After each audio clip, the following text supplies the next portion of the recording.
So, good evening guys. So, ngayon, um, may may ko-convert tayo na Bluetooth amplifier na naalala niyo yung unang ginawa ko nun, na ginawan ko siya ng power supply. So, ngayon, dahil may ko-convert tayo. Ito yung sinasabi ko sa inyo na ginawan ko ng power supply noon. So, ngayon, dito ko siya i-convert. Nakikita nyo tong ba't may ganito na tong wait lang tanggal na tong speaker. Tanggal na din kasi kanina ko to inaayos pa. So, mga ganito kasi yan. Ito, sira na yung, alam nyo to, ito yung main amplifier nito. Yung dalawang speaker nito dun pa sa kabilang bahay. Dun sa kabilang bahay namin. So, ngayon, dito natin siya i-convert. So, ngayon is ito yung speaker na, ito yung base niya na original. Ito yung niya, ito yung kanyang wattage and yung ohms. Yan. So ngayon, natin to, i-convert. So, lang tayo. Kasi sayang din naman to kung hayaan ko lang. Sayang eh. Ganda oh. Yan. So, ito na dahil kabit na natin. Pero bago ang lahat, idikit ko muna yung yung amplifier. Ito, dikit muna natin dito sa main top. May butas naman na to. May butas na siya itong May butas na siya. So, ito yung dito natin siya ididikit. So, let's go. So, ito na guys. Dikitan na natin. Powered by.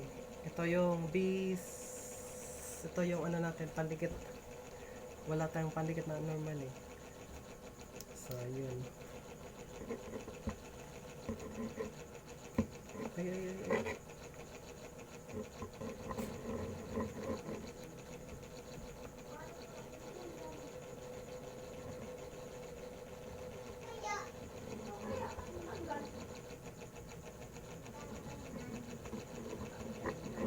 Para hindi na siya matanggal guys. Ito yung magiging official niyang speaker sa ngayon. So, ilagay na natin ito.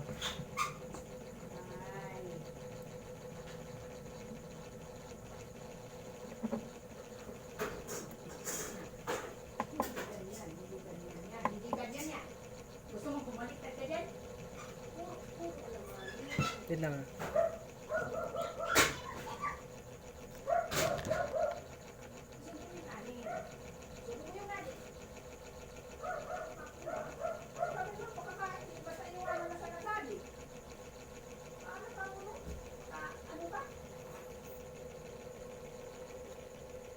So, natin, sorry natagalan.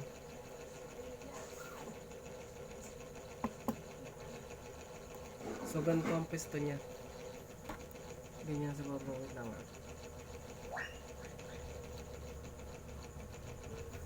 Ito guys. Hop, ay nilaglag. Dapat kasi glue stick na lang no.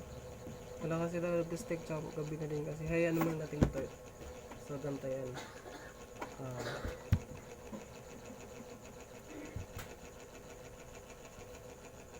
So ngayon guys, habang natin pinatutuyo natin to, basa pa kasi siya. Mamaya na natin tong galawin tong basa, itong kasi gunting lang nagagalaw, natatanggal to. So ngayon, ito naman ang pagpuhusan natin tong speaker na to. Nilagyan ko siya ng nitong coil na to para lang, para basta may secret kasi itong coil na to. Basta ako na nakakalam yan. Conductor siya. Yan. Para may nilagyan mo din tape para hindi magkadikit. So, yun. So, mamaya didikit na natin siya doon sa box. Na natin to, didikitan na natin. Didikitan na natin para matesting na din natin yung ano. Pero di ko to matitesting sa ngayon. Siguro bukas kasi wala yung surround dito dun sa kabilang bahay. So ganda ng speaker niyo, parang whopper talaga to, hindi siya bass ba sa whopper ganun. Yan. Ganyan yan ang kanyang wattage. Sinabi ko na kanina. Guys, ganyan ang piston ng kanyang amplifier. Ganito dapat. So,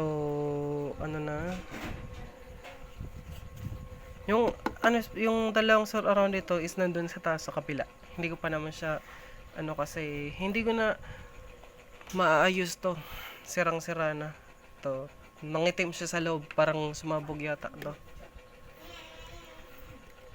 So, ayan.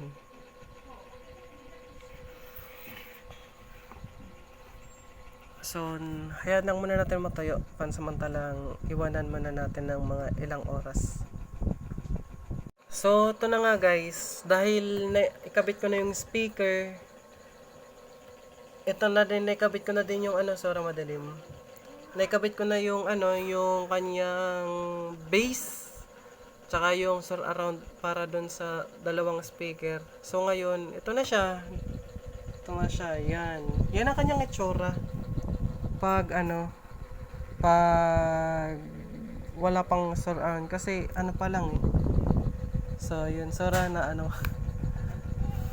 pagpasensya na dito sa table ko kasi madumi talaga May ginagawa pa kasi ko So, ipakita ko yung kanyang power supply.